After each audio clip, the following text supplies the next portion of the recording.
Investing in cryptocurrencies can be a risky endeavor, and it's important to proceed with caution. Here's a breakdown of the investment strategy outlined in the prompt, along with some additional considerations.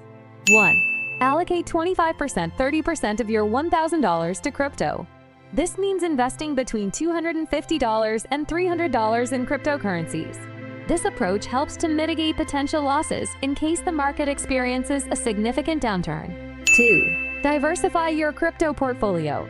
Split your crypto investment into Bitcoin 50%, Ethereum 30%, and altcoins 20%. Diversification reduces your exposure to the risk associated with any single cryptocurrency. Bitcoin and Ethereum are generally considered less risky than altcoins, but they are not immune to price fluctuations.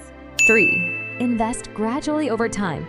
Dollar cost averaging involves investing a fixed amount of money in cryptocurrencies at regular intervals, regardless of the price.